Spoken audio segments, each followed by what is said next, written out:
ખૂબ સમજવા જેવી અને અનુભવેલી વાત તમે, મેં અને સમાજમાં ઘણા લોકોએ કે જ્યારે આપણે અચાનકથી કોઈ આપણી સામે આવી જાય છે, મીઠી મીઠી વાતો કરે છે અને પછી આપણે એની વાતોમાં ફસાઈ જઈએ છીએ ને, આંધળો વિશ્વાસ મૂકી લઈએ છીએ કે આપણને એવું લાગવા માંડે છે કે આ તો આપણા ઘરના સભ્ય જેવો છે.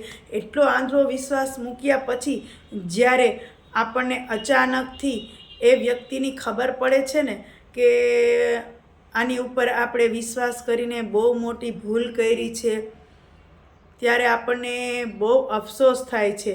ત્યારે આપણને સમજાય છે કે જ્યારે આપણને ઘર પરિવારના લોકો, જ્યારે આપણને આપણા લોકો સમજાવતા હોય કે કોઈ ઉપર વિશ્વાસ ન કરી લેવાય, તરત કોઈ ઉપર વિશ્વાસ ન કરી લેવાય, છતાંય આપણે એનું માન્યા વગર આપણને બધા સારા જ લાગે છે ને, અને જ્યારે અનુભવ થાય ને ત્યારે બહુ અફસોસ થાય છે.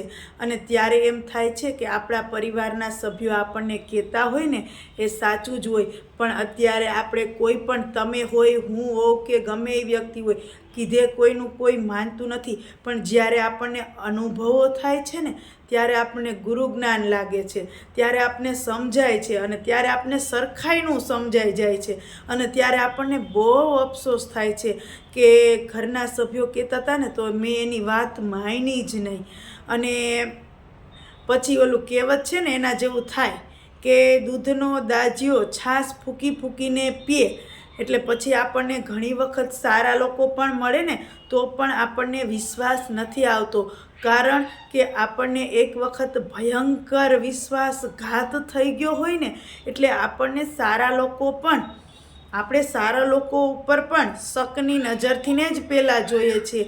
પછી સામેવાળું વ્યક્તિ ગમે એટલું સારું હોય તોય આપણને જે પહેલો અનુભવ ભયંકર થઈ ગયો હોય ને તરત જ આપણા માઇન્ડમાં આવી જાય અને આપણે પછી એનો વિશ્વાસ નથી કરતા. અને ખરેખર તરત કોઈનો વિશ્વાસ કરવોય ના જોઈએ, કારણ કે જેટલા લોકો સમાજમાં છે ને એ લોકો બધા છે ને પ્રેક્ટિકલ ક્યારે થયા હશે ખબર છે?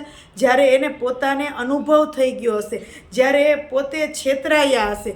એના પરિવાર કે ઘરના સભ્યના કહેવાને લીધે તો એ મારી જેમ માયના જ નહીં હોય, પણ જ્યારે આપણને એક્સપિરિયન્સ થાય, જ્યારે આપણને, જેમ હું નથી માનતી એમ, જેમ આપણને અનુભવ થાય ને ત્યારે જ આપણને બધું સમજાય. એટલે જેટલા લોકો આપણે સમાજમાં, આપણે એમ કહીએ ને કે આ પ્રેક્ટિકલ છે, પણ એ પ્રેક્ટિકલ ના હોય, પણ એને ભયંકર અનુભવો થઈ ગયા હોય ને એટલે એ પ્રેક્ટિકલ થઈ ગયા હોય.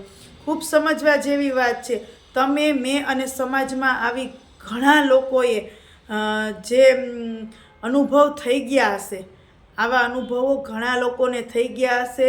આવા અનુભવથી ઘણા લોકો સમજી ગયા હશે કે ખરેખર આપણા પરિવારના લોકો કહેતા હોય ને એ સાચું કહેતા હોય. તો વાત બહુ સમજવા જેવી છે જો ધ્યાનથી સાંભળો ને તો, કે ખરેખર આ દુનિયામાં એટલું બધું તરત કોઈ ઉપર વિશ્વાસ ન કરી લેવાય. ખાસ કરીને અજાણ્યા વ્યક્તિ ઉપર તો પણ ચાહે ગમે એટલું મીઠું બોલતું હોય તો પણ એટલો તો વિશ્વાસ ન જ કરાય કે આ આપણા ઘરના સભ્ય જેવું છે. સમજાઈ ગયું? સમજાય તો વંદન, અને ના સમજાય તો પણ વાત શેર કર્યા જેવી છે, જેથી હું, તમે અને બીજું કોઈ આ વાતથી કદાચ સમજી જાય અને ભવિષ્યમાં છેતરાય નહીં. સાચું ને?